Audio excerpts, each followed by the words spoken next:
It may be Monday morning, but let's start the week off with a celebration. It's National Peanut Day, and our good friend, cook, and author Danielle Famaro is here to show us how we can make our own homemade peanut butter. Not just any peanut butter, we're taking it to the next level with flavored peanut butters. Good morning, Danielle. Hi, Patrick. It's so nice to see you today. How are you? I'm well. Likewise. Always fun having you on the show. Now, I have never even heard of homemade peanut butter, so walk me through this. This is so much easier than people think, and all it takes, everybody, is one ingredient. That's it. So if you want to make homemade peanut butter, you take 2 cups of peanuts. You put it right inside of a processor. I just do a nice lightly salted peanut, and it takes 5 minutes. So you put it in. I'm going to save you the noise. I've already been running this for 5 minutes before we popped on. So you have to trust the process. What's going to happen first when you put in peanuts is it will start to get crumbly, Patrick. Then it will turn into a ball. And at that point, you might say, I don't know if this is coming out right, but just trust the process and let it run for 5 minutes. And once it does, are you ready for the magic? It comes. That's it. Like, what? Wow, look at that. There's the peanut butter. You must know me. It is so easy. Danielle, you must know me well because you said trust the process. I would have stopped it at some point and said, this is going in the trash. It didn't come out right. It is, and that's just the thing is it has this process. It's going to look like a ball, but once those oils release, it is this just decadent, smooth, amazing butter. But we're going to take it one step further, Patrick. Are you ready for an adult-only peanut butter? Who isn't? All right. I know you got a bar where we talked about this before with my agave nectar. So I'm going to tell you about this one.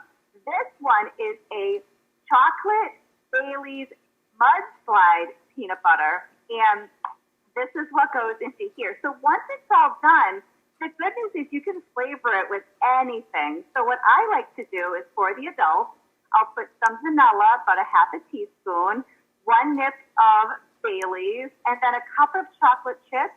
You put the lid back on. You pulse it up again till it's mixed. You may have to add some coconut oil because it might get thick, like a couple of tablespoons.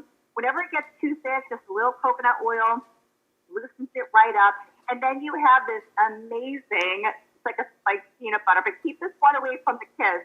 But it is so delicious. And then if you do want to make another kid-friendly one, I do have this awesome honey vanilla peanut butter that you can make. So with this, it's the same thing. You've got your base right here. You just add some honey, about a tablespoon and a half a tablespoon of vanilla. Again, you might need some coconut oil to loosen it up a little bit. And then you pulse it and you have a vanilla honey peanut butter that is just decadent. So let me ask you something, Patrick. Do you like your peanut butter crunchy or smooth? Oh, crunchy, Danielle. Smooth is for crazy people. Sorry. Now, I love crunchy peanut butter. I love the way you said it. You're like, oh, crunchy. You're so passionate about it. I love it. So this is what I would do for your passion. Just take a cup of peanuts, throw it into either flavor, pulse it a few times, and boom, it's your crunchy peanut butter. So, Danielle, let me ask you a question. Is this how people make almond butter or pecan butter, the same process? Absolutely. So you can take any peanut, really. The only difference is you just have to, once you let it go for 5 minutes, you can do it really with anything. You just want to probably have like a peanut oil or a coconut oil nearby if it does get too thick, but just trust the process. It's crumb, ball, butter. That's how it goes. And it only takes 5 minutes, and you probably will need a nice, strong processor. Danielle, That's really important. Danielle, my friend, you said the peanuts, you crunch them a little bit, but you forgot the one main ingredient, the coffee liqueur, my friend. Oh, yes. I'm telling you, I'm waiting for you, Patrick. I'm here waiting. Adds a whole new element to eating my PB&J at my desk now. It is so good. You grab yourself a little, when you get stressed out at work, just grab a little cracker, put it on. No, take a little crunch. You'll feel instantly better. That's our secret, Danielle. Shh. Danielle, take care. Thank you so very much for that recipe. It was awesome to see you guys. Take care.